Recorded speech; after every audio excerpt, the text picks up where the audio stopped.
आपने सोचा हो कि शायद मुझे इस बार सरकारी नौकरी का मुझे भी एक लेटर है कि आप ज्वाइन कर चुके हैं और 30 तारीख होते ही 1 तारीख को 10 बजे के लपेट में आपके जो है सैलरी जो है अकाउंट में क्रेडिट हो जाए, वो मेन पॉइंट है। तो एक बहुत ही बेहतरीन वीडियो, बहुत ही बेहतरीन जानकारी आपको एसएससी एमटीएस के बारे में हम लोग बताएंगे। कैसी नौकरी होती है, क्या क्या आपको काम करना पड़ता है, किस पोस्ट की नौकरी होती है, क्या प्रमोशन हो सकते हैं, सारी की सारी आपको जानकारी दी जाएगी। और इसके सबसे बड़ी बात है कि फॉर्म कब तक आ रहे हैं, आप फॉर्म कब तक अप्लाई कर पाओगे। तो फॉर्म अप्लाई करने की डेट भी आ चुकी है। देखो सुनो, सबसे पहले मैं बोलूंगा एमटीएस होता क्या है। तो एमटीएस होता है साथियों मल्टीटास्किंग स्टाफ। इसमें आपके जो ग्रुप डी से लेकर ग्रुप सी के वर्क होते हैं, या बोल सकते हो आप हेल्पर के तौर पे आप सभी को चूज किया जाएगा, चयनित किया जाएगा। तो मैं आपसे बस इतना बोलना चाहूंगा सभी साथियों से, साथियों इसकी क्वालिफिकेशन देखो, इसकी क्वालिफिकेशन है साथियों 10th पास। 10th पास इसका मतलब आप सभी साथी इस एग्जाम को भर सकते हैं। कब भर सकते हैं, कब फिल कर सकते हैं? तो ये इसकी कुछ जो एसएससी का एक पूरा आया था, उसमें साथियों यहां से दिया गया था एमटीएस की जो ऑनलाइन डेट है वो साथियों 22 मार्च 2022 को ये फॉर्म जो है अप्लाई हो जाएंगे ऑनलाइन। और साथियों जो इसकी लास्ट डेट है लगभग 1 मंथ के लपेट में 30 अप्रैल 2022 इसकी लास्ट डेट होगी साथियों। उसके बाद में साथियों जो आप इसकी जो आपकी पेमेंट वाली है लास्ट वाली दिन जो है बेटा वो 30 तारीख है। तो मैं आपको बता दूं, जैसे मैं और प्रदीप सर आपस में बात भी कर रहे थे कि भाई आप लोग एक काम करना कि फॉर्म जो है साथियों पहले ही भर लेना, वरना आप लोगों को दिक्कत होती है, आप लोग भूल जाते हो। 1 महीने का समय है तो लगभग आप लोग 22 ना लेकर 30 या फिर हो सकता है 1 तारीख 1-2 अप्रैल तक फॉर्म भर लेना, क्योंकि आपको फिर एंड में साइट बिजी रहने लगती है, 50 चीजें एक साथ होती है, आप पासवर्ड भूल जाते हो, बहुत सारी चीजें आपकी होती है ना। उसके बाद में साथियों बस आप लोग सुन लो जरा ध्यान से।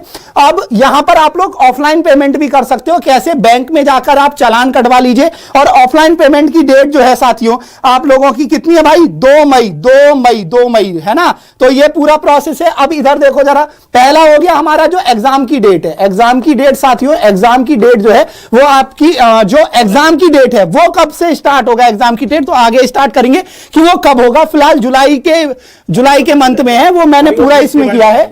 अब सुनो ध्यान से, पूरा का पूरा प्रोसेस ये दे रखा है साथियों कि जो जनरल और ओबीसी की फीस है ये 100 रुपए है, और एससी एसटी की साथियों फीस जो है फीमेल की भी, चाहे वो जनरल में आते हो, चाहे वो एससी में आते हो, चाहे वो एसटी में आए, चाहे ओबीसी में, उनकी 0 रुपए है, 0। अब सुनो सारे के सारे साथियों, यहां पर जो सिलेक्शन का प्रोसेस है, सिलेक्शन का जो प्रोसेस है साथियों, ये सिलेक्शन का प्रोसेस दो बार में होगा, टियर 1 टियर 2। टियर 1 जो होगा साथियों, टियर 1 की अगर मैं बात करूंगा टियर 1 की साथियों, तो इसमें टियर 1 में साथियों ये पूरा का पूरा 25 नंबर की रीजनिंग, 25 नंबर का मैथ, देखते जाओ सारे के सारे, 25 नंबर का साथियों आपकी इंग्लिश, जनरल इंग्लिश है ये सब, ज्यादा पेपर टफ नहीं आता क्योंकि 10th की वैकेंसी है ये। और साथियों लास्ट में 25 नंबर का जो है वो जीएसजी के है साथियों, जीएसजी के, जनरल साइंस, जनरल नॉलेज। अब ये जो 25-25 का हो गया तो टोटल हो गए 100 क्वेश्चन। 100 क्वेश्चन साथियों 90 मिनट के हैं, और 90 मिनट के साथियों ये क्वेश्चन है नॉर्मल स्टूडेंट के लिए। नॉर्मल स्टूडेंट के लिए 90 मिनट, 90 मिनट का मतलब होता है जी 10 आपका 1.5 घंटा। 1.5 घंटे में साथियों आप लोगों को 100 क्वेश्चन करने। उसके बाद में अगर मैं बात करूं साथियों, अगर कोई बच्चा फिजिकल हैंडीकैप है तो साथियों इसकी अवधि बढ़ाकर ये आपकी हो जाती है 2 घंटे, मतलब 120 मिनट। अब इसके बारे में साथियों थोड़ा सा समझो, ये हो गया टियर 1। अब टियर 2, ये सीबीटी का मतलब होता है common based test, common computer based test साथियों, एक ही बात है, कंप्यूटर बेस्ड टेस्ट, ये 90 और साथियों 120 मिनट का। और साथियों इसमें अगर मैं बात करूं आप सभी से, नॉर्मल, फिजिकल हैंडीकैप। अब डिस्क्रिप्टिव क्या, अगर आप भारत के किसी भी स्कूल से पढ़े हुए हैं, 8वीं क्लास में आपने जिस भी भाषा का प्रयोग किया गया है, आपने जिस भी भाषा का प्रयोग किया है, आप उस भाषा में निबंध लिखेंगे, और शॉर्ट निबंध होता है, डिस्क्रिप्टिव पेपर होता है। इसमें साथियों ये केवल पास होने वाले मार्क्स चाहिए होते हैं इसमें। डिस्क्रिप्टिव मेन पेपर है आपका, ये है ना, तो थोड़ा सा ध्यान रखना। आगे आ जाओ, बिल्कुल एक एक करके है सर। इनकी एज लिमिट के बारे में बात करेंगे साथियों। अगर एज लिमिट के बाद 18 से 25, 18 से, वही मैं कह रहा था, ये 18 से 25 है भाई। इधर थोड़ा सा बस देखो भाई,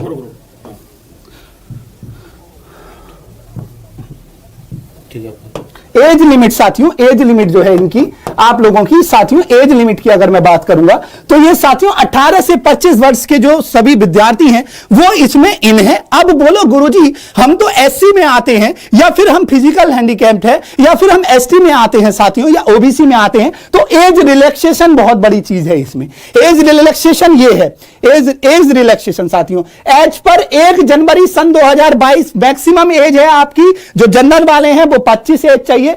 उसके बाद में एज रिलैक्सेशन साथियों अगर आप ओबीसी से रिलेट करते हैं, अदर बैकवर्ड कास्ट से तो साथियों 3 साल का, एससी एसटी साथियों 10 साल का, 5 साल का, और साथियों फिजिकल हैंडीकैप जो जर्नल वाले बच्चे हैं उनके लिए 10 साल, लड़कियों के लिए भी 10 साल, वही सर पीडब्ल्यूडी वाले।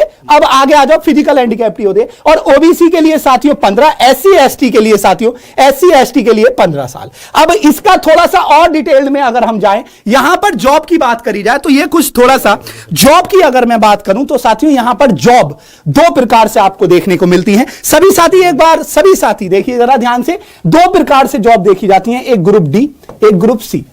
जैसे कि आपने बताया, सर ने हमारे प्रदीप सर ने बताया, ग्रुप सी और ग्रुप डी की अगर मैं बात करूं साथियों, ग्रुप सी की और ग्रुप डी की बात करूं तो साथियों ये आपका डिपेंड करता है कि आपके मेरिट में कौन सा स्थान है। अगर आपके सभी साथियों से इतना बताना चाहूंगा, अगर आपके मार्क्स अच्छे हैं और अब आप टॉप रैंकर हो तो हां इससे आप ग्रुप सी में भी भर्ती हो सकते हो, ग्रुप सी में भी। और आपको साथियों इसमें इनकम टैक्स डिपार्टमेंट भी मिल जाएगा। इनकम टैक्स डिपार्टमेंट हो गए, आयकर विभाग जैसे को जो अच्छे अच्छे डिपार्टमेंट है ये पूरे के पूरे देखो, ministry of home affairs, ministry of investigation agency, parliamentary affairs होता है, बाबू रेलवे में जो आपके जो सफाई वाले कर्मचारी वाले जैसे गार्डनर हो गए या ये सब इसी में ही आते हैं। आप आईबी में भी साथियों फॉरेंसिक साइंस, इसमें जो हेल्पर टाइप के होते हैं वो इसमें ये सब साथियों जो होगा उसका अलग काम होगा। तो आप लोग जो डी वाले हैं और सी वाले हैं साथियों, आप सभी को ये बातें रिलेट कर पा रही हैं, है ना ये बातें। चलिए अब सुनो, जीडी और एमटीएस का सिलेबस के बारे में जो ग्रुप सी और डी की सैलरी भी अलग अलग। हाँ भाई, अब सुनो, ग्रुप डी और ग्रुप सी सभी साथियों से बोलना चाहूंगा, सैलरी के बारे में आगे पूरा डिस्कशन लिया हुआ है मैंने, है ना, पूरा डिस्कशन लिया हुआ है, आगे देख लेते हैं जरा। देखो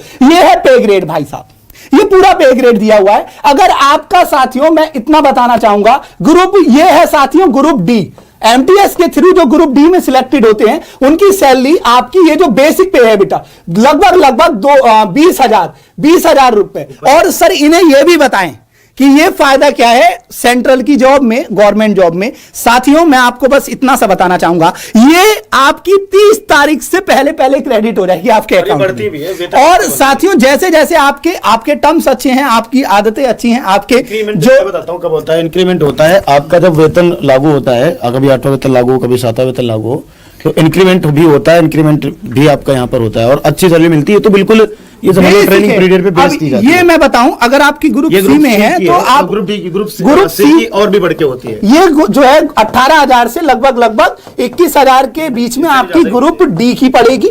और अगर मैं बोलूंगा साथियों लगभग 18,000 से ही और 24,000 तक साथियों आपकी पड़ेगी, बोलो ग्रुप सी की। ये तो बाद में बढ़ के ये 40,000 45,000। अब वो तो तुम्हें पता है, जब तुम मिनिस्ट्री में जॉब करोगे और तुम लोगों को फाइलें इधर उधर करनी होंगी तो आप समझिए ये दुगना भी हो जाता है। 45,000 के ऊपर सैलरी बढ़ जाती है ये जब आप जैसे जैसे जाओगे। अब बोलो सर इसमें क्या चांस है, अब आपके प्रमोशन के भी चांस है इसमें। प्रमोशन का मतलब सपोज दैट मैं आपसे बात करता हूं, आज तुम लोग एमटीएस में भर्ती हुए, अब तुम्हारा डिपार्टमेंटल एग्जाम्स भी होते हैं। डिपार्टमेंटल एग्जाम्स की बात करूं, आपके 5 साल 10 साल में आपका प्रमोशन तो होना ही है, 5 साल 10, और एसएससी से प्रमोशन बहुत जल्दी होता है साथियों, इस बात का ध्यान रखना। और डिपार्टमेंटल साथियों जो पेपर होते रहते हैं उनके थ्रू भी आपका प्रमोशन हो जाता है साथियों, है ना। तो अगर काबिलियत है तो रुकने वाले तो हो नहीं, ये भी बात सच है। अब इसमें पोस्ट जो है, पोस्ट कौन कौन सी होती हैं, तो इसमें पोस्ट कौन कौन सी होती है साथियों, जैसे आपका पियोन का काम हो गया, ऑपरेटर का हो गया, गार्डनर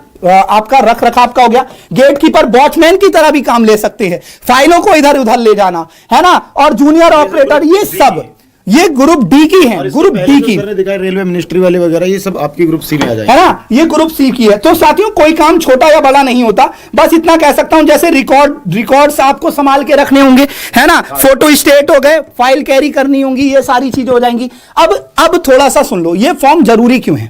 ये फॉर्म जरूरी इसीलिए है साथियों, एक बेसिक सी बात बता दूं सभी को साथियों, अगर कुछ नहीं से बहुत कुछ सही, ऊपर से एसएससी का ठप्पा बहुत बड़ी बात होती है।